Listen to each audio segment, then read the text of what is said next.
오늘 함께 보실 하나님의 말씀은 마태복음 11장 28절에서 30절까지 되겠습니다. 신약성경 18쪽이 되겠습니다. 마태복음 11장 28절에서 30절까지 우리 다 같이 합독합니다.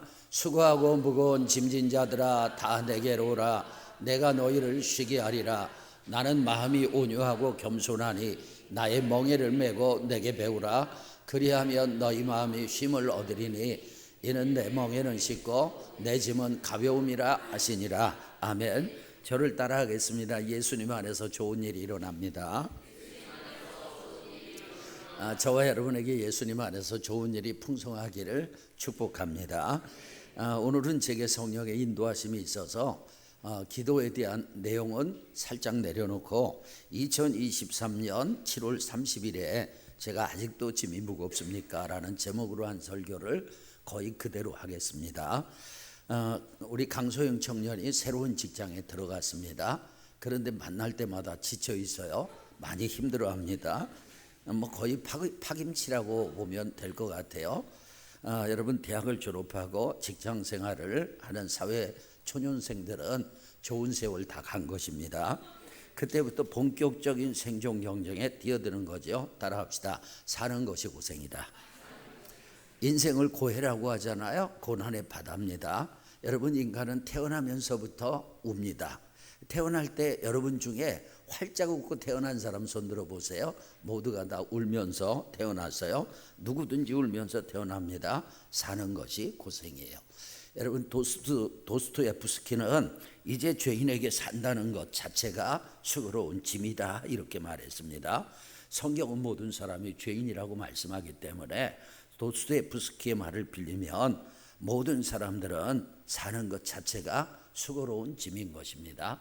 제가 늘 말씀드리지만 욥기 5장 7절 같이 읽습니다. 사람은 고생을 위하여 났으니 불꽃이 위로 날아가는 것 같으니라. 아멘. 여러분 불꽃은 위로 날아가는 것이 당연한 것처럼 인생에 고생이 있는 것은 당연하다는 거예요. 사람은 고생을 위해서 났습니다. 그래서 사람들에게는 인생에 무거운 짐이 있어요. 우리 주님은 수고하고 무거운 짐진 자들아 다 내게 오라고 말씀하셨어요. 모든 사람은 수고하고 무거운 짐이 있습니다. 여러분 지금 마음에 어떤 짐이 있습니까? 여러분 지금 마음에 어떤 아픔이 있고 어떤 괴로움이 있습니까? 인생에 짐이 있는 것은 너무나 당연한 것입니다. 그런데 우리 예수님은요 수고하고 무거운 짐진 자들에게 주님에게 와서 쉬라고 말씀하십니다. 주님 안에서 안식하기를 축원합니다. 그러니까 예수님은요 우리의 인생의 짐을 해결해 주시거나 짐을 가볍게 해 주시거나 감당할 능력을 주시는 분이에요. 중요한 것은 주님 앞에 나오는 것입니다. 여러분 사람에게 있는 짐을 정리를 좀 해보죠. 우리는 많은 무거운 짐을 지고 살아가는데 첫째 죄의 짐이 있습니다. 성경은 모든 사람이 죄인이라고 하고요. 시편 기자는 자신이 죄악 중에 출생했다고 말하고 있습니다. 시편 38편 4절에 보니까 내 죄악이 내 머리에 넘쳐서 무거운 뭐 같다고요? 짐 같으니 내가 감당할 수 있다 없다? 없나이다 이렇게 말하고 있어요. 여러분 우리가 컵에다 물을 부으면 아구까지 차잖아요. 그러면 물이 흘러 넘치는 거예요. 그런 것처럼 죄악이 내 머리에 넘쳐서 죄악이 넘쳐서 무거운 짐 같다는 거예요. 그런데 우리는 그 짐을 감당할 수가 없습니다. 여러분 사람은요 하나님과 교제하며 살아야 하는 영적인 존재예요. 그런데 교제하려면 만나야 하잖아요. 교제하려면 서로 얼굴을 봐야 하잖아요. 성경에 보니까 마음이 청결한 자는 복이 있나니 그들이 하나님을 볼 것임이라고 말씀해요. 어떤 사람은요 하나님을 보여줘라 그러면 내가 믿겠다 이렇게 얘기하는데 그 사람은 절대 하나님을 볼 수가 없습니다. 왜냐하면 그 마음에 죄가 해결되지 않고는 하나님을 볼 수 없어요. 마음이 청결한 자가 하나님을 보는 거예요. 그러면 교회 생활을 오래 하면 하나님을 두 눈으로 보느냐? 그것은 아니에요. 하나님은 영이시기 때문에 살과 뼈가 없습니다. 그래서 우리의 육안으로 볼 수는 없어요. 그러나 여러분 우리의 마음의 눈으로 보고 영의 눈으로 보기 때문에 하나님이 계신 것을 아는 거예요. 하나님이 계시는 것을 확인하고 느끼며 그리고 함께 하신 하나님과 동행하며 사는 것입니다. 여러분 마음이 깨끗해야 하나님을 볼 수 있어요. 죄 때문에 하나님을 볼 수가 없어요.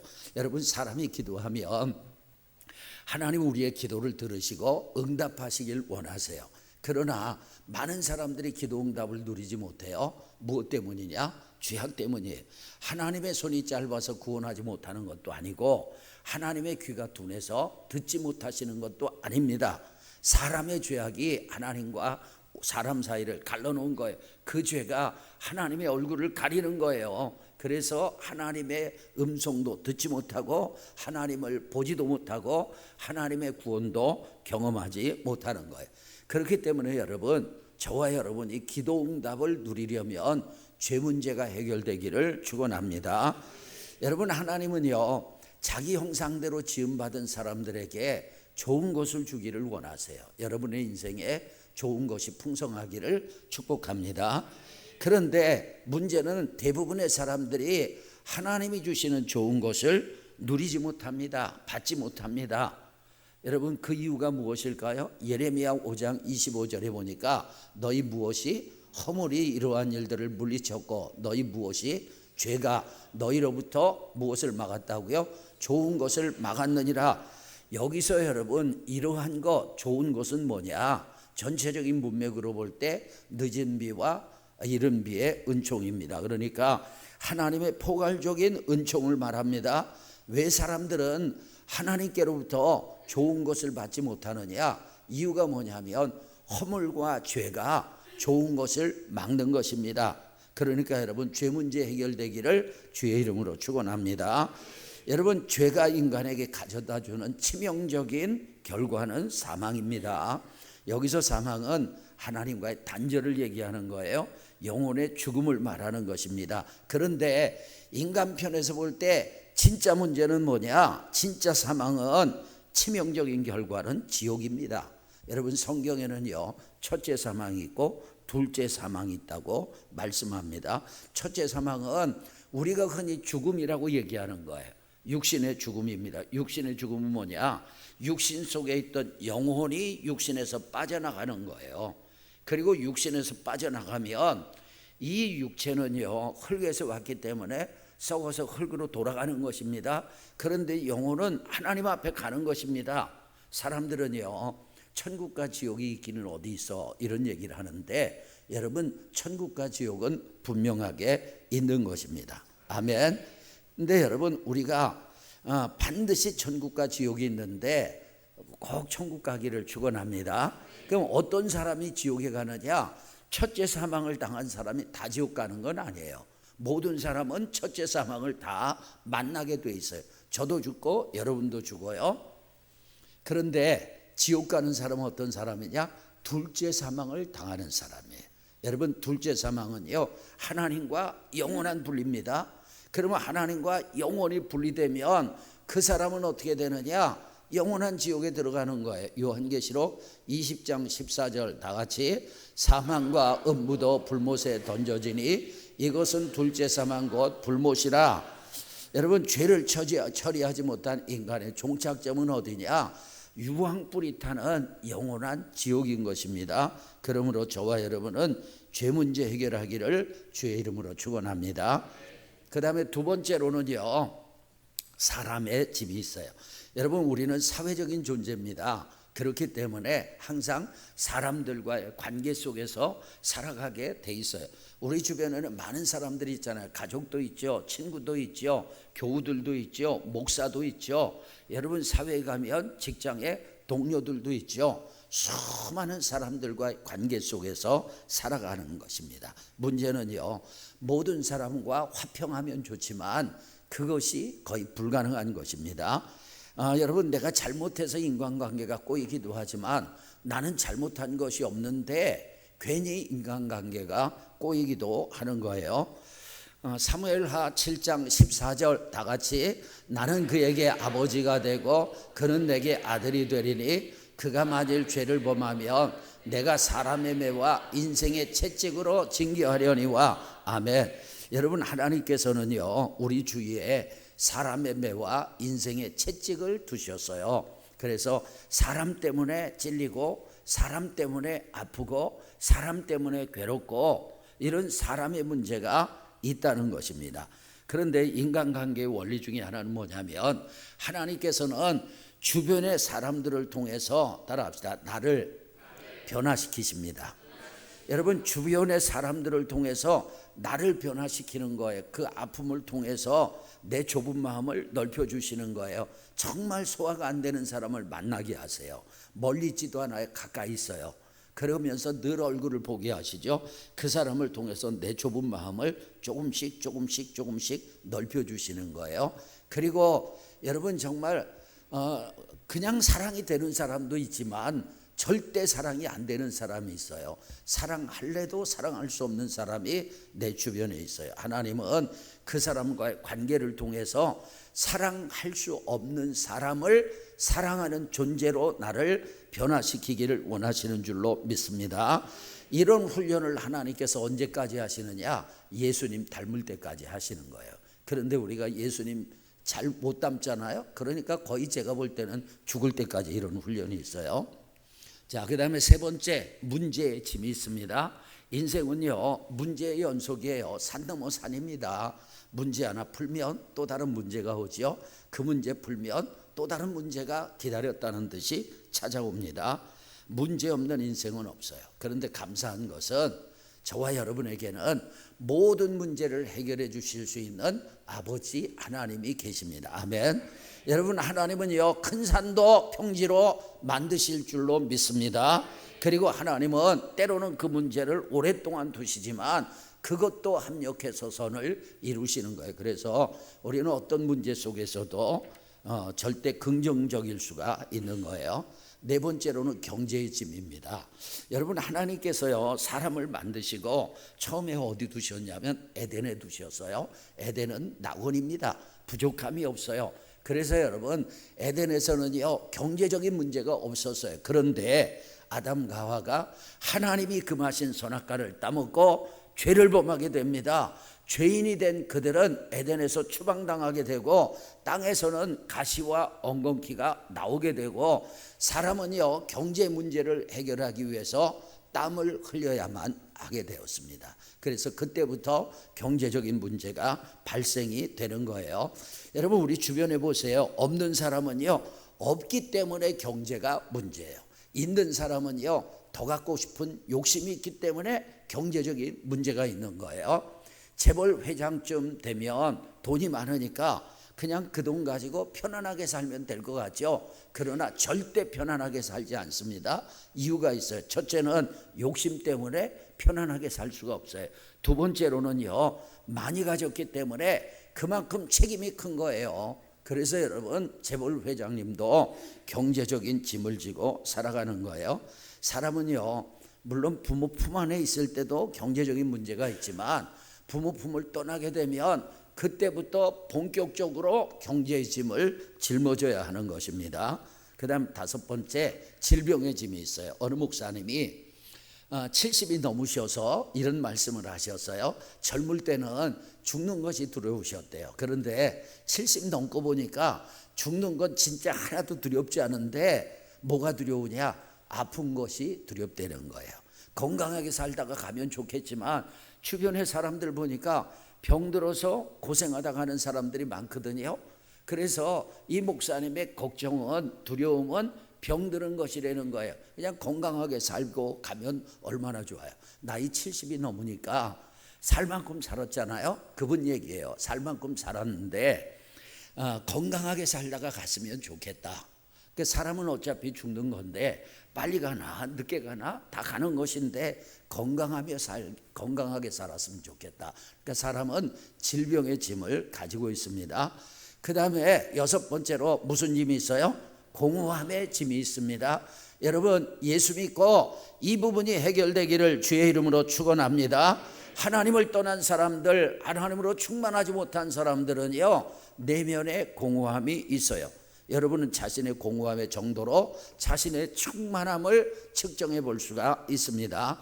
정말 성령에 충만하면 우리 안에 하나님이 주시는 의와 평강과 희락이 넘치게 됩니다. 할렐루야. 그래서 행복하고요, 이 땅에서 천국을 누리며 살아갈 수가 있는 것입니다. 그런데 성령을 소멸하잖아요. 그러면 만족이 없어요. 인생에 만족이 없으니까 내적인 그런 허무함이 있는 거예요. 그 공허함이 생기는 것입니다. 그 다음에 여러분, 하나님이 없는 사람들 있잖아요. 아예 하나님이 없는 사람들은 여러분 그 내적인 영적인 것을 눈치채지 못하고 그냥 육신의 쾌락만을 위해서 살아가는 사람들도 있지만, 사람들은 영적인 존재예요.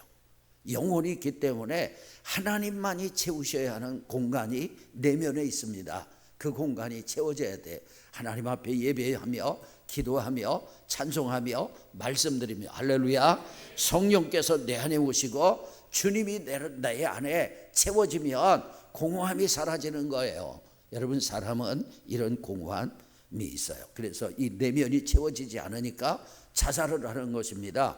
일본의 작가 가하바타 야스나리는 유명한 설국으로, 소설 설국으로 노벨 문학상을 받았어요. 그런데 노벨 문학상을 받고 4년 만에 여러분 그 가스관을 입에 물고 자살했습니다. 이분은 원래 자살에 대해서 비판적이었어요. 그러나 자신의 내면의 허무함을 견디지 못하고 자살을 한 거예요. 또 여러분, 유명한 그 노벨 문학상을 받은 노인과 바다 해밍웨이도 이런 얘기를 했어요. 나는 필라멘트가 끊어진 전구처럼 고독하다. 그런 유서를 남기고 자살했어요. 그도 공허함을 이기지 못하고 자살한 것입니다. 여러분, 이 공허함이 너무 지나치게 되면 목숨을 끊는 사람들이 있어요. 그러나 우리가 목숨을 끊을 만한 용기가 없으니까 인생을 괴롭게 불행하게 살아가는 것입니다. 행복한 인생을 살기를 주의 이름으로 축원합니다. 그러려면 주님 만나야 돼요. 그리고 성령으로 충만해져야 합니다. 주님을 만나지 못하고 성령 충만하지 못하면 부자든 가난한 사람이든 배운 사람이든 못 배운 사람이든 잘났든 못났든 내면의 공허함 때문에 고통스러운 것입니다. 이 마음의 허전함, 그것이 인생의 무거운 짐이 되는 것입니다. 여러분은 어떻습니까? 여러분의 삶이 깃털처럼 가볍습니까? 무거운 짐은 없습니까? 오늘 본문에서 우리 인생이 가볍고 쉬워지는 비결을 가르쳐주고 있습니다. 주님의 초청을 받은 사람들은 어떤 사람들이냐?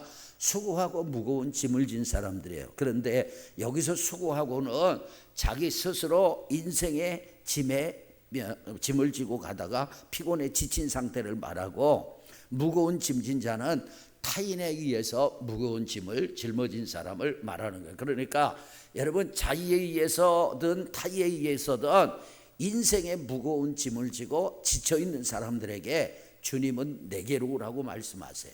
그리고 내가 쉬게 하겠다고 말씀하십니다. 아멘. 여러분, 사람들은요 자신의 인생의 짐을 내려놓고 싶어 합니다. 그리고 내려놓으려고 노력하지만 어느새 다른 짐이 올라와 있습니다. 여러분도 그런 것 많이 경험하셨을 거예요. 왜 그럴까요? 문제의 자물쇠를 여는데 제 열쇠가 아닌 다른 열쇠를 사용하기 때문에 그렇습니다. 여러분, 배가 아파요? 그런데 혈압약 먹어요? 배가 낫지 않습니다. 배가 아플 때는 배 아픈 약을 먹어야 돼요. 근데 여러분, 오늘 본문에 보니까 수고하고 무거운 짐진 자들아 다 내게로 오라. 내가 너희를 쉬게 하리라. 예수님이 쉬게 하시겠다고 말씀하세요. 아멘. 그러니까 예수님에게 인생의 짐을 해결할 수 있는 열쇠가 있는데 예수님에게 가지 않고 다른 방법을 자꾸 찾기 때문에 인생의 짐을 지고 계속해서 방황하는 것입니다. 여러분, 진짜 안식을 원하시면 예수님 안에 거해야 합니다. 그러기 위해서 우리가 해야 할 일이 있는 거예요. 오늘 우리가 해야 할 일 3가지를 말씀을 드리겠습니다. 첫째, 따라합시다. 예수님께로 와야 합니다. 김장은 목사님이 고등학교 1학년 때 미군 부대에서 하우스보이를 했습니다. 아주 그 좋은 미군을 만나가지고 미국에 유학 가게 됐어요. 정말 큰 꿈을 품고 유학을 갔지만 언어가 짧아가지고 영어가 안 되니까 너무 힘들어했어요. 그런데 하루는 기숙사에서 함께 생활하는 친구가 이런 말을 했습니다. 예수님께 요청해봐. 내가 만일 예수님께 도움을 요청하면 예수님께서 너의 인생을 책임져 주실 거야. 이때 김장한 목사님은 그 말이 너무나 힘이 됐어요. 그 말을 통해서 너무 용기를 얻었어요. 그래서 예수님을 찾기 시작했고 독한 마음을 먹고 열심히 공부를 했습니다. 그리고 고등학교 2학년 때 교내 웅변대에 나가서 1등을 했어요. 이방인이 미국 사람도 아닌데 내친 김에 전국 웅변대에 나가서 1등을 해서 루즈벨트 대통령 상도 받았습니다. 할렐루야. 그때 이제 김장은 목사님이 깨달았어요. 예수님께 나가고 예수님에게 도움을 받으면 다른 인생을 살 수 있겠구나. 진짜입니다. 여러분 한번 해보시길 바랍니다. 28절 다시 읽겠습니다. 수고하고 무거운 짐진 자들아 다 내게로 오라. 내가 너희를 쉬게 하리라. 아멘. 주님께 오래요. 그러면 주님이 쉬게 하시겠다는 것입니다. 여러분 보통의 경우 예수님을 만나잖아요. 그러면 인생의 안식을 맛보게 됩니다. 인생의 멍해가 가벼워져요. 짐이 가벼워져요. 삶의 쉼을 경험하게 됩니다. 이것을 편의상 1차 안식이라고 표현을 하겠어요. 1차 안식이 있고 2차 안식이 있고 3차 안식이 있습니다. 이 3차 안식은요, 죽어서 천국에서 누리는 안식이에요. 근데 세상 살면서 힘들고 지친 사람이 주님을 만나요. 처음 주님을 경험해요. 첫사랑에 빠지는 거예요. 그러면 1차 안식에 들어가게 됩니다. 이때 정말 행복합니다. 어떤 문제도 문제로 보이지 않습니다. 그리고 주님을 의지해서 세상의 어떤 것도 이길 수 있는 그런 확신이 생기게 됩니다. 바로 이것이 우리가 주님에게 오므로 누리는 1차 안식인데 이게 기본이에요. 이걸 경험하시기를 축원합니다. 여러분 KFC 아시죠? KFC의 창업자는 할랜드 데이빗 샌더슨인데 이분이 정말 열심히 살았어요. 열심히 살았는데 나이 60이 돼가지고요. 제가 전에 읽었던 글에는 이혼을 했어요. 그 다음에 자식은 죽음을 당했습니다. 그리고 하는 일마다 시원치 않아 가지고 나이 60에 경제적인 파산을 경험하게 됩니다. 이게 여러분 정신적으로 감당이 안 되는 거예요. 그래서 정신병이 와가지고 정신병원에 입원을 하게 됩니다.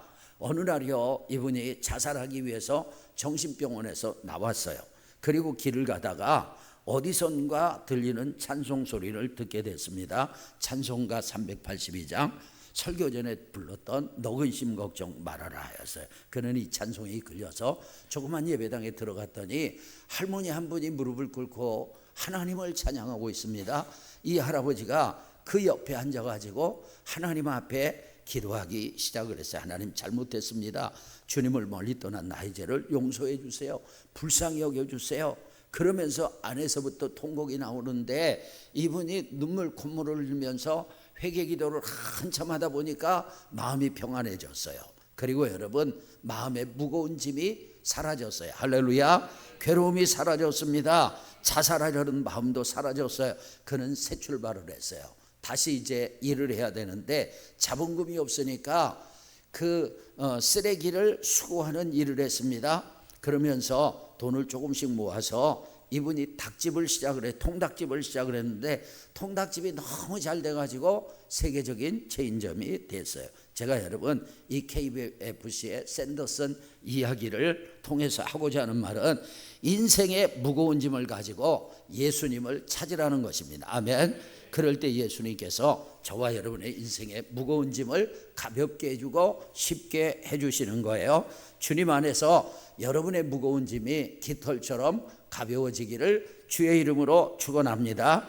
그런데 여러분 1차 안식은 길지 않습니다. 우리가 첫사랑 주님을 만나고 정말 환경은 그대로여도요 마음에 쉼이 찾아와요. 안식이 찾아오거든요. 그런데 이것이 길지 못합니다. 조금 지나면 사라져. 이런 사람에게는 새로운 안식이 필요한데 그것을 2차 안식이라고 편의상 표현을 하겠어요. 2차 안식을 얻기 위해서는 예수님께로 온 후에 우리가 해야 할 일들이 두 가지가 있습니다. 그것이 두 번째 대지, 세 번째 대지입니다. 다 같이 읽겠습니다. 시작. 예수님의 멍에를 매야 합니다. 아멘. 여러분, 주님과 함께 멍에를 매시기를 주의 이름으로 축원합니다. 여러분, 멍에를 맨다는 것은요, 인생이 힘들어지는 거 아니에요? 그런데 주님과 함께 멍에를 빼면 인생이 가벼워져요. 여러분, 주의 일을 하세요. 아멘. 꼭 교회 일도 주의 일이지만 세상에 나가서도 주님이 원하시는 일을 하시고 주님과 함께 살기를 주의 이름으로 축원합니다. 여러분, 거기에 진짜 안식이 있는 거예요. 최규원 목사님 얘기를 할게요. 이 목사님은 미국에서 이민 목회를 하시다가 한국에 오셔서 제가 알기로는 지금은 광주중앙교회에서 담임 목사 사역을 하고 계시는데, 이분은요, 예수님을 믿기 시작하면서부터 교회 일을 많이 하셨어요. 왜냐하면 그 나갔던 교회가 교인이 10명이 조금 넘었기 때문에 교회 일을 안 할 수가 없었습니다. 사모님도 교회 나가신 지 얼마 안 돼가지고 이 피아노 반주로부터 시작해가지고 교회 일을 계속 해오셨어요. 그리고 이제 목사가 되고 목회를 하면서도 계속 주의 일을 했죠. 그러다가 신학교 교수가 돼서 한국으로 오게 되었습니다. 이제 신학교 교수가 되니까 목회하지 않고 교회 출석만 하는데, 처음에는 여러분 앉아 계시는 회중석에 앉아 있는데 괜히 불편하더래요. 불안하더래요. 내가 왜 여기 있지? 나는 저 강대상에 있어야 되는데 내가 왜 여기 앉아 있는지 모르겠다, 이런 생각이 들더래요. 그러면서 시간이 지나니까 편안해지면서 너무 좋았다는 거예요. 주일에 오전 예배 드리고 나서 집에 가서 점심 먹고 소파에 앉아 있으면 그렇게 편할 수가 없다는 거예요. 그래서 교수 생활하길 잘했다, 이런 생각을 했대요. 그런데 6개월이 지나고 1년이 지났어요. 시간이 지나면서 못 살겠더라는 거예요. 일 중독 때문에 못 사는 것이 아니라 삶의 보람이 사라지기 시작하더래요. 교회 일을 안 하니까 이 영적인 어떤 그런 갈급함이 찾아오기 하는 것입니다. 그리고 은혜가 떨어지는 거예요. 마음에 갈등이 막 일어나는데, 신학교에서 학생들을 가르치잖아요. 교회는 어떻고 신앙생활을 어떻게 하고 믿음은 어떤 것이고 이런 것을 가르치는데 자기 마음에는 점점 은혜가 떨어지는 거예요. 교회 사역을 하지 않으니까. 그래서 한 1년여 지난 다음에 담임 목사님을 찾아가서요. 사진을 안 보여드렸네. 인상이 참 좋으시죠. 담임 목사님을 찾아가가지고, 목사님, 저에게 일을 주십시오.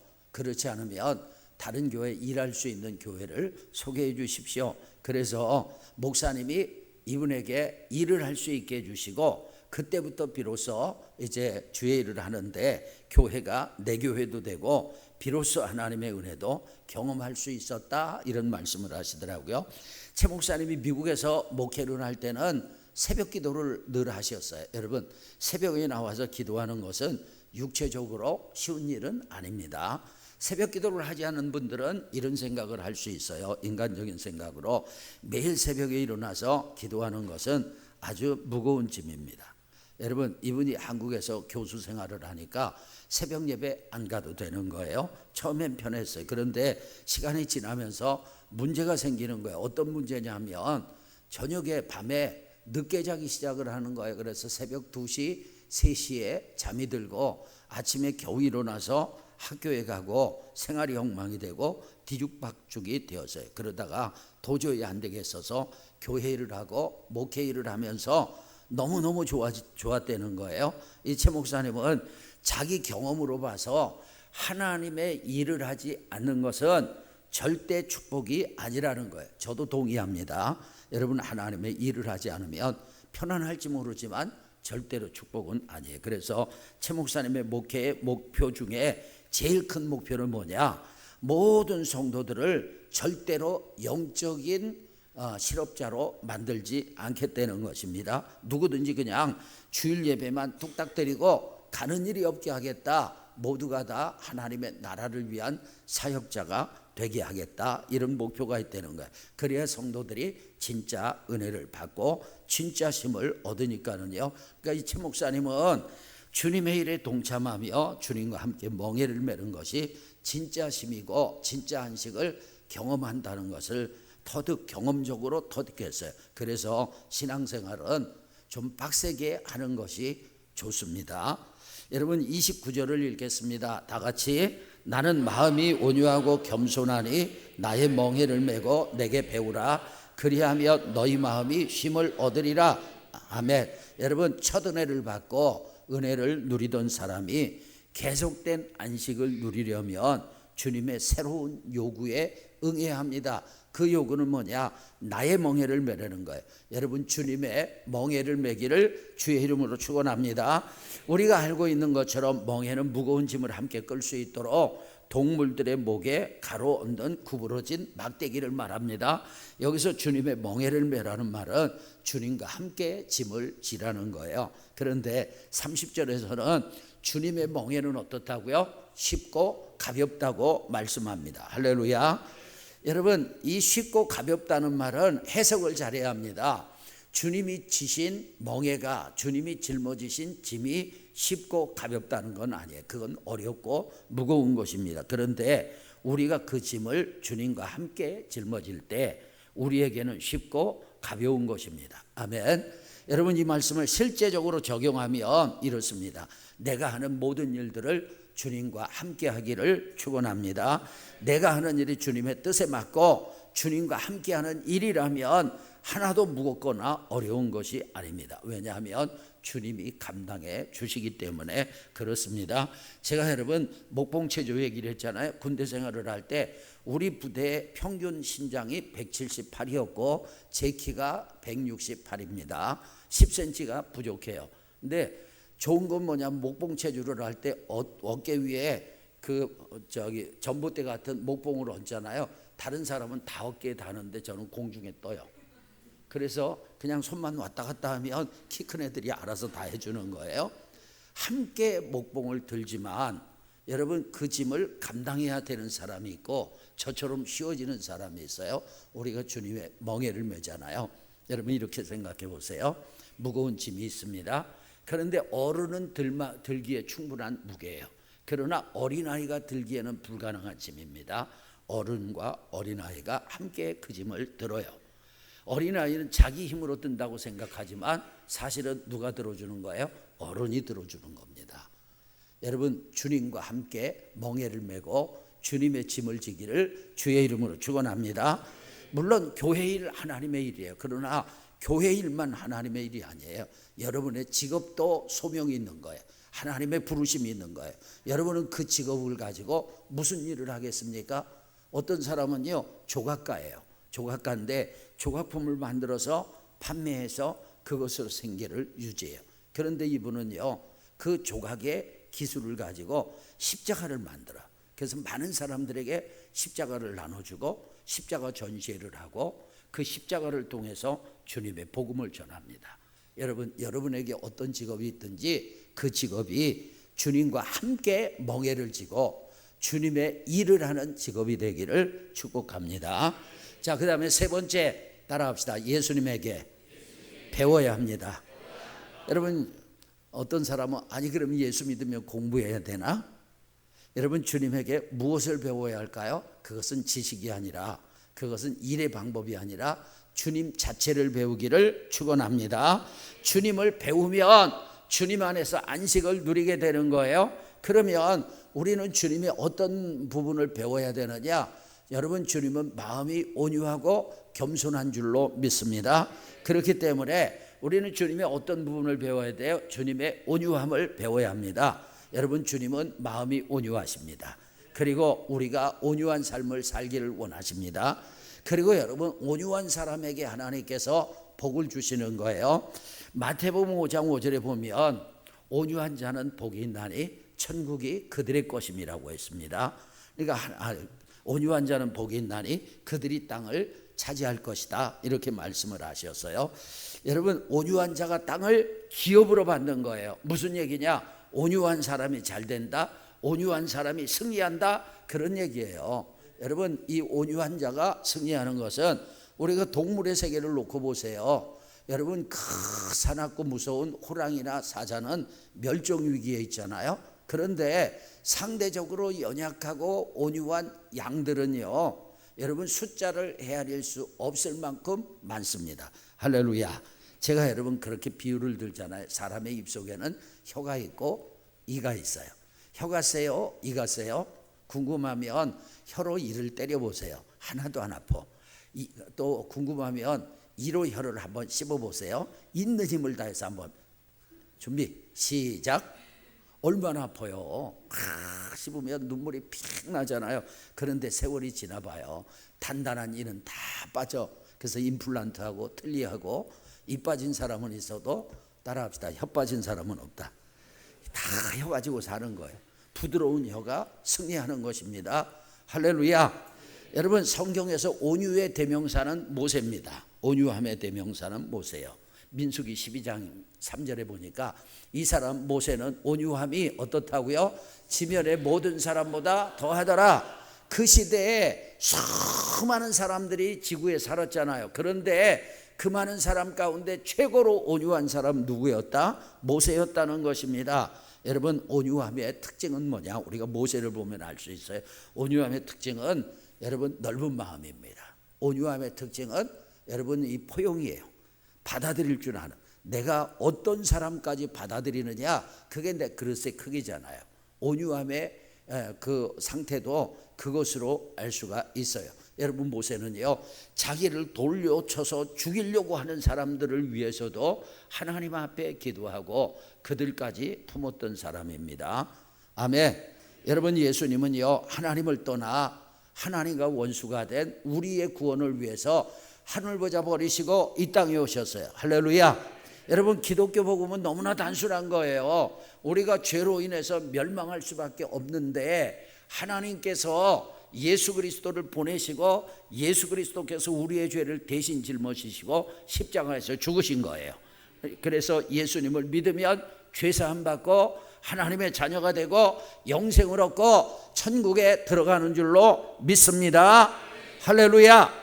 여러분, 이 복음이에요. 그러니까 예수님은요, 원수된 우리까지도 품어주신 거예요. 예수님은 예수님에게 오늘 어떤 사람도 다 용납하시고 포용하시는 온유한 분인 줄로 믿습니다. 우리는요, 주님의 마음으로 누구든지 받아들일 수 있어야 돼요. 그리고 온유함은 따라합시다. 부드러움입니다. 여러분, 모세의 성격은 사역 초기에 불같은 사람이었어요. 얼마나 불같았어요. 젊을 때는요, 승리를 참지 못해가지고 사람 때려 죽이고 도망자가 됐잖아요. 그리고 사역 초기에는 시내산에 올라가서 하나님 만나고 십계명 돌판을 받았어요. 들고 내려오다 보니까 이스라엘 백성들이 금송아지 만들어 놓고 막 그냥 우상 숭배하고 있으니까 자기 승기를 이기지 못해가지고요, 십계명 돌판을 집어 던져가지고 깨트려 버렸잖아요. 그랬던 사람, 사람도 죽였던, 혈기가 충만했던 사람. 그런데 하나님께서 그를 훈련하세요. 여러분, 광야 훈련을 하시고 주변의 대인관계를 통해서 훈련하시고 이러면서 지면의 모든 사람보다 온유함이 더한 사람으로 변화된 줄로 믿습니다. 저와 여러분도 훈련되어지길 축원합니다. 여러분, 우리가 사람들과의 충돌이 있어가지고 시끄러운 이유는요, 어떤 사람은 그래, 저 사람의 자아가 단단해가지고 저 사람 때문에 충돌이 일어난다고 하는데, 여러분, 상대가 강해도 내가 스펀지처럼 부드러워요. 그래서 상대의 그 충격을 내가 흡수할 수 있다면 부딪혀도 소리가 없는 거예요. 그런데 그 사람도 단단하고 나도 단단하니까 부딪혀가지고 충돌이 일어나고 깨지게 되는 것이고 시끄러운 것입니다. 저와 여러분, 온유한 자가 되시길 주의 이름으로 축원합니다. 성령 충만하시고 은혜 받으셔서 마음이 부들부들해지기를 주의 이름으로 축원합니다. 할렐루야. 그 다음에 온유한 사람은요, 또 따뜻한 사람입니다. 그리고 중요한 것은 잘 길들여진 사람이에요. 여러분, 야생마는요, 사람이 자기 등에 올라타는 것을 용납하지 않아요. 누가 올라타잖아요. 껑충껑충 뛰고 그 사람을 떨어뜨리려고 합니다. 그런데 잘 훈련된 말, 잘 길들여진 말은 기수가 올라타잖아요. 고삐를 잡으면 기수가 원하는 대로 달리는 거예요. 여러분 신앙생활 하는데 야생마처럼 하는 사람들이 있어요. 여기도 몇 명 있는 것 같아요. 야생마처럼 합니다. 내 마음대로 내 뜻대로 하나님이 고삐를 잡고 가기를 원하시지만 내가 원하는 대로 어떻게 해서든지 내 인생에서 하나님 떼버리려고 그러는 사람들이 있어요. 여러분 이 하나님 앞에 훈련되고 길들여진 사람들은 하나님이 가라 하면 가고 서라 하면 서고, 아멘. 하라 하면 하고 하지 말라고 하면 안 하는 거예요. 하나님이 원하시는 대로 하는 거예요. 우리 예수님은 어떠셨을까요? 여러분 예수님도 그렇게 온유하셔서 하나님 앞에 길들여져서 하나님이 원하시는 대로 하셨어요. 그 다음에 여러분 예수님의 겸손함을 배우기를 축원합니다. 여러분 먼저 하나님 앞에 겸손합시다. 하나님 앞에 참된 겸손은 뭐냐면 나는 하나님 없이는 안 됩니다. 그리고 철저하게 하나님을 의지하는 사람이 하나님 앞에서 겸손한 사람이. 요한복음 8장 28절 다 같이 내가 스스로 아무것도 하지 아니하고 오직 아버지께서 가르치신 대로 이런 것을 말하는 줄도 알리라. 아멘. 여러분 예수님은요 스스로 아무것도 하지 않으셨어요. 아버지께서 가르쳐 주시는 대로 아버지께서 원하시는 길을 갖고 아버지께서 원하시는 말을 했고 아버지께서 원하시는 일을 하셨어요. 아멘. 여러분 우리도 스스로 뭘 하려고 하지 마시고 나 혼자는 안 됩니다. 하나님의 도움이 필요합니다. 이런 자세를 가지고 하나님의 도움을 구하기를 주의 이름으로 축원합니다. 하나님 앞에 겸손해야 돼요. 그리고 따라합시다. 사람 앞에 겸손합시다. 여러분 내가 다른 사람보다 낫다고 생각하는 것이 교만입니다. 그런 사람은 다른 사람을 무시하게 돼 있어요. 근데 빌립보서 2장 3절에 보니까 이렇게 말씀합니다. 다 같이 아무 일에든지 다툼이나 허용으로 하지 말고 오직 겸손한 마음으로 각각 자기보다 남을 낫게 여기고. 아멘. 여러분 다툼이 일어나고 허용심이 생겨요. 뭐 때문이냐? 겸손하지 못해서 그래요. 근데 겸손한 마음은 어떤 마음이냐? 자기보다 남을 낫게 여기는 마음입니다. 아멘. 여러분 교만과 겸손은요 행동 이전에 마음의 자세에 마음의 태도입니다. 어떤 태도를 갖느냐? 겸손한, 자기를 낮추시고 사람을 높이고 그리고 주님을 높이는 저와 여러분이 되기를 주의 이름으로 축원합니다. 우리는 주님의 겸손함을 배워야 합니다. 말씀 정리합니다. 사람에게는 짊어진 무거운 짐이 있어요. 대표적으로 6가지를 말씀드렸어요. 첫째 죄의 짐이요, 두 번째 사람의 짐이요, 세 번째 무슨 짐이에요? 문제의 짐입니다. 네 번째 경제의 짐, 다섯 번째 질병의 짐, 여섯 번째 공허함의 짐입니다. 이 짐이 해결되기를 축원합니다. 그러기 위해서 우리가 해야 할 일은 첫째 예수님께로 와야 합니다. 예수님에게 열쇠가 있어요. 두 번째 예수님과 멍에를 매기를 축원합니다. 주님의 일을 하세요. 교회 일이 되었던 세상의 직업이 되었던 그 일이 주님의 일이 되기를 축원합니다. 여러분 그냥 먹고 살기 위해서 일한다. 그 짐승도 똑같아요. 여러분 우리 교회 고양이가 몇 마리 있어요. 그리고 우리 집에서 개 한 마리를 키우는데 오직 목표가 먹는 것밖에 없어요. 먹는 것 외에는 관심이 없어요. 여러분 그건 짐승과 다른 없는 삶이에요. 내가 먹고 살기 위해서 좀 더 좋은 집에서 살고 좀 더 좋은 자동차 살고 좀 더 사람들에게 인정받기 위해서 아니에요. 여러분 사람은 하나님께서 이 땅에 보내신 목적이 있는 거예요. 할렐루야. 여러분의 직업을 가지고 주님의 멍에를 매기를 축원합니다. 그리고 세 번째 예수님에게 배워야 합니다. 뭘 배워야 할까요?